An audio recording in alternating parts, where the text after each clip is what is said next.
We have very little time till Maghrib, so I'm going to get straight into it, inshallah. First of all, we thank Allah subhanahu wa ta'ala for uniting us here today to celebrate the birth of our Messenger sallallahu alayhi wa sallam, who Allah subhanahu wa ta'ala caused to be born on a Monday, on the 12th of Rabiul Awwal. And one of the ulama of the past, he says that the day and the time in which Allah subhanahu wa ta'ala caused our Messenger sallallahu alayhi wa sallam to be born was not random, it was not insignificant. He says that in a lengthy hadith that we find in the Sahihain, the Messenger sallallahu alayhi wa sallam said that Allah subhanahu wa ta'ala created different things on different days. So the hadith is very lengthy, we don't have time to go into it. But what it mentions about Monday is that Allah subhanahu wa ta'ala created trees, greenery and foliage on Monday. And so the Shaykh, he mentions that the reason why Allah subhanahu wa ta'ala caused our Messenger sallallahu alayhi wa sallam to be born on a Monday is because when you are stressed out, when you're depressed, when you're feeling down and you walk in the fields, you walk in a valley, in a forest, you feel uplifted, you feel full of life. Because the trees and the greenery, they are life-giving, they give us tranquility. And that's what our Messenger sallallahu alayhi wa sallam, he represents to humankind. And that's why Allah subhanahu wa ta'ala made him be born on a Monday. And then he was born at the time of the Hajr. So we often hear ulama mention the many hadiths in which Allah subhanahu wa ta'ala, through the Prophet sallallahu alayhi wa sallam, he says that the du'as and our forgiveness is to be sought in the last third of the night. But why is that time significant? Why is it the best time of the 24 hours of the day? Because that's the time in which Rasulullah sallallahu alayhi wa sallam was born. So even the time in which he was born, at the Hajr time, just before Fajr, that time became the most sacred time of the 24 hours because of his birth sallallahu alayhi wa sallam. And that's the time when your du'as are accepted. And then he was born in the month of Rabiul Awwal. Now Allah subhanahu wa ta'ala could have made him be born in Ramadan or in Dhul Hijjah. These are also sacred months. Muharram is a sacred month. But the reason why he was to be born in Rabiul Awwal is that Allah subhanahu wa ta'ala did not want our Messenger sallallahu alayhi wa sallam to be born on a Friday or in a sacred month, because then people would say that he was born in that month to honor it. But actually he was born in Rabiul Awwal, which seems like an insignificant month, to honor it. And also because Rabi, it means spring, it's the spring season in the Arab world. And so the Shaykh, he mentions that spring is the most balanced of the four seasons. Winter is too cold, summer often gets too hot. So Rabi is the most balanced of the season, and it's the season in which life blossoms. And that's what he sallallahu alayhi wa sallam, he represents to us. And also we need to remember that as we celebrate his birth, and hundreds of scholars in the past, there are over 125 books that have been written in regards to the greatness of celebrating the Mawlid, by over 116 scholars. But we also need to remember that the Sahaba, we hear about the Sahaba, that they would prepare for Ramadan 6 months in advance. 6 months in advance. So Rabiul Awwal is a beautiful month in which we celebrate the birth of our Messenger sallallahu alayhi wa sallam, and we hope for his mercy, his shafa'ah. But we need to remember that his celebration, the celebration of his birth, goes beyond Rabiul Awwal. It goes into the other months as well. So this is a month in which we should be uplifted to celebrate even more. So any bad habits that we have, we need to promise ourselves that as we celebrate the Mawlid, we will get rid of these bad habits, inshallah, for the rest of the year. For example, there's a famous scholar, Abdul Hayy Al-Luqnawi from India.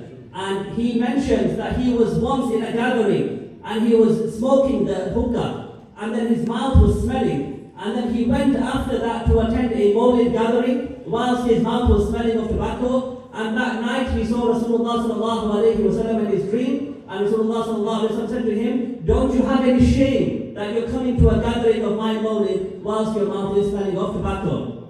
And likewise, there was another scholar as well. Another scholar, he saw a dream in which he was in the presence of Rasulullah sallallahu alayhi wa sallam, and there was an abid, a worshipper, a person who was not an alim, sat next to Rasulullah sallallahu alayhi wa sallam. Now the alim, he tried to approach the gathering, he tried to sit next to Rasulullah sallallahu sallallahu alayhi wa sallam, but he was forbidden from doing so. And he was told by Rasulullah sallallahu alayhi wa sallam, it's because your mouth smells of tobacco, because you smoke. And so this scholar, he woke up and he was very upset and he cried, and then he gave up that bad habit. And a few days later, he saw the same dream in which Rasulullah sallallahu alayhi wa sallam was there, and also the abid, the common worshipper. But this time, when this man, he gave up his bad habit, on this occasion he was allowed to sit next to Rasulullah sallallahu alayhi wa sallam, and Rasulullah sallallahu alayhi wa sallam smiled at him. So as we celebrate the Mawlid, we need to remember that any bad habits that we have, we need to get rid of.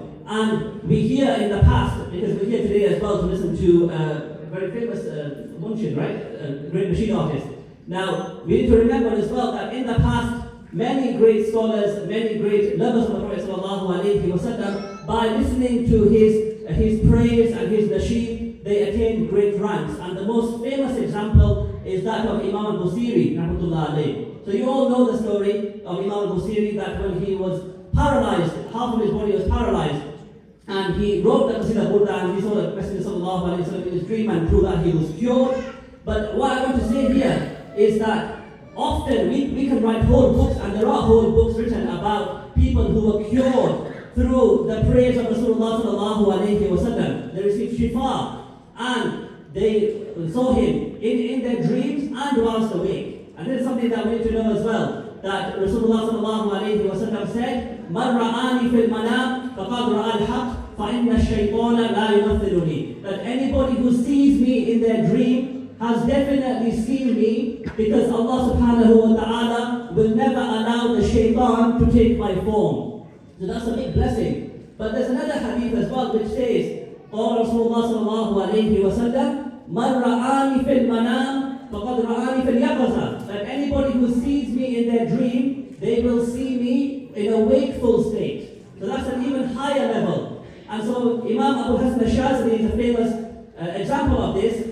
The leader of the Shazali who was buried in Egypt, he said, and his successor Imam al-Mursi, who was the Shaykh of Imam Busiri, so Imam al-Shazali, Abu Hasan al-Shazali and Imam Mursi, they said that if the Prophet ﷺ, if he is absent from my eyes for even a moment, I will not consider myself to be amongst the Muslims. That they used to be blessed with such a spiritual level that they would see Rasulullah ﷺ not only in their dreams, but also in yaqaza, also in a wakeful state as well. And so when we are celebrating the Mawlid, we need to remember that whatever bad habit that we have to get rid of it, and we have to increase our good deeds, so that inshallah we can also reach this level of connecting with Him sallallahu alayhi wa sallam in the dunya before the akhirah, through beautiful visions of Him, and to see Him in our dream, and to see Him whilst awake. And so we have to get rid of our bad habits as we celebrate the Mawlid, and we have to increase in our good deeds as well.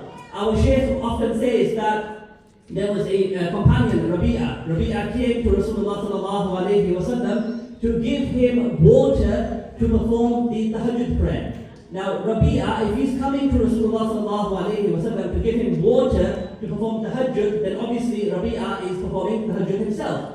So the Prophet sallallahu alayhi wa sallam, he becomes very happy, and he says to Rabi'a that you've been serving me, you're bringing me water for tahajjud, ask me whatever you want and I will do dua for you. So Rabi'a, he said that, Ya Rasulullah, I ask for your companionship in Jannah. I asked for your companionship in Jannah. But look at the interesting answer Rasulullah sallallahu alayhi wa sallam, he gave him. He said, فَأَعِنِّي عَلَى نَفْسِكَ بِكَثْرَةِ السُّجُودِ. Rasulullah sallallahu alayhi wa sallam said, if you want to be close to me in the akhirah, to be living with me, then help me to help you by kasratul sujood, by doing lots of sujood. And who is he saying that to? Who is he asking to do lots of sujood, lots of good deeds? If you want to be with him in Jannah, he's telling that to a Sahabi who already prays the Hajr prayer. So that's the message that we need to take away. And I want to say something here, might be a bit controversial, but it shouldn't be. If we know our hadith properly and we know what the scholars say, that in the past we have the great people like Imam al-Shazali, Imam Busiri. These scholars, they would see Rasulullah sallallahu alaihi wasallam in their dreams and also whilst awake as well. And I want to say here that if we get rid of our bad habits and if we increase in our good deeds, there's no reason why we cannot be blessed like that in the 21st century. And there are people nowadays who are blessed like that. I was once, a couple of years ago, I told somebody to write a poem. There was a poetry competition. here in Leicester, and this person, they were quite fluent, quite eloquent in Arabic. So I said to them, the prize for winning the poetry competition is a set of books, a set of fancy books, which were very expensive, and I couldn't really afford it at that time. So I was joking with this person. I said, okay, you write a poem. It was to do with the Mawlid. Write a poem in Arabic regarding the Mawlid and enter the poetry competition. And the condition is that if you win the poetry competition, you have to give me those books, okay? Because I need that set of books. Now this person, they wrote this poem about Rasulullah in Arabic, and they submitted it. And this is somebody living in Leicester. And they did not come in the top three. The organizers of the competition, they chose 3 people who were the winners, whether they were writing the poem in English or Arabic. But then this person, they were a little bit disheartened. And after that, a few days later, they were praying Salah. And when they were praying Salah, and they were saying, At-tahiyatu lillahi wa salawatu wa tayyibatu, As-salamu alayka ayyuhan nabiyyu wa rahmatullahi wa barakatuh. My dear Prophet, peace be upon you and upon your family, peace and blessings and mercy of Allah be upon you. At that moment, when they were in the tashahhud, they saw Rasulullah in front of them in a wakeful state, holding a copy of that poem. So this is not just something that happens in the past, it can happen in our times as well. And there are people amongst us who Allah subhanahu wa ta'ala blesses in that way. So may Allah subhanahu wa ta'ala help us to get rid of our bad habits, to increase our good deeds if we want to connect to Rasulullah in this life before the hereafter. Now unfortunately we are out of time, there's a lot I wanted to say, but I just want to finish with a small quote from Imran Al-Azhari, because we are united not only for the Mawlid, we are also united to fundraise for the masjid. And the masjid, and I'm really pleased that the organizers and those who are trying to build this masjid in Brixton, that they've really taken into consideration what the role of a masjid should be. Because as our teacher, Shaykh Murad from Cambridge, he often reminds us that the mosques of the past, they would have, for instance, a soup kitchen where people of any faith or no faith would be fed every day. And this was a sunnah of Rasulullah sallallahu alayhi wa sallam with the Sahaba, and therefore every masjid should be feeding the homeless. The mosques in the time of the Ottoman Empire, they used to have a hospital joined to the masjid. The Ibn Qulun Mosque in Egypt, for example, they used to dispense, in the pharmacy you get free medicine. And they used to have music therapy for people with mental health issues.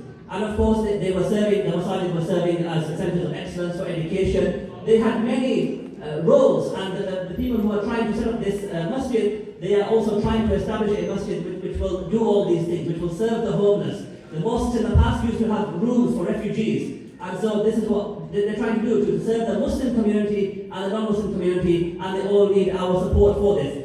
The masjid in Cambridge, which is arguably the model mosque for the Muslims of Britain and the Muslims of the West, our teacher Shaykh, he says that every single week since that mosque was established, and you can go online and look at the mosque, how it's eco-friendly, how it has a garden at the front to welcome people of any faith or no faith, how it has a cafe inside and a zero carbon footprint. He said that people come into the masjid and they are so fascinated by this, and they say that if this is Islam, I want to become Muslim. And in the masjid in Cambridge, they have 1 to 2 shahadas a week on average, just by coming into the masjid and being fascinated by what Islam really is. So this is the kind of vision that the organizers want to do in Brixton, and so I hope we can all support them, inshallah.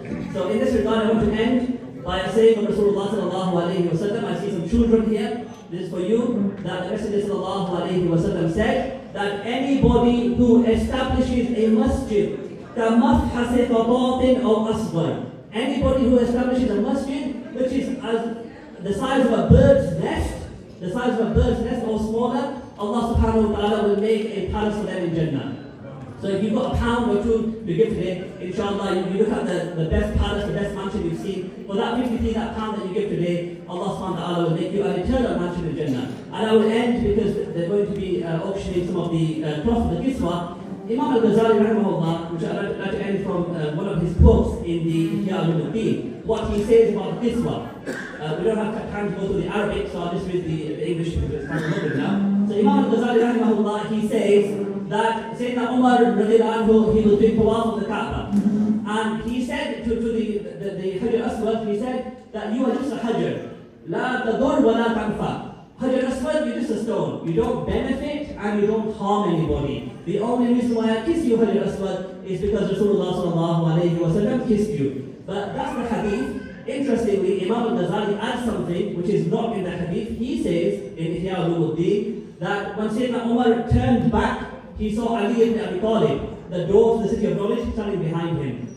And Sayyidina Ali said, Ya Amir al-Mu'mineen Umar, the Hajr Aswad, it does in fact benefit and harm. So Sayyidina Umar said, how can it benefit and harm? So Sayyidina Ali said that when Allah subhanahu wa ta'ala created all our souls, He created our souls and He asked us to testify that He is our God, then we all said, Bala, yes, Ya Allah, we believe in you. So Sayyidina Ali said that all the names of humankind, Allah subhanahu wa ta'ala put it into a kitab, into a scroll, and He put it inside the Hajr Aswad. And so everybody who goes to the Hajr Aswad and honors it, the Hajr Aswad on Yawm al-Qiyamah, it will be given some sort of eyes and some sort of a tongue. And it will testify in favor of those who kissed it and who honored it, and it will be a witness against those who don't believe in Islam and those who did not honor it.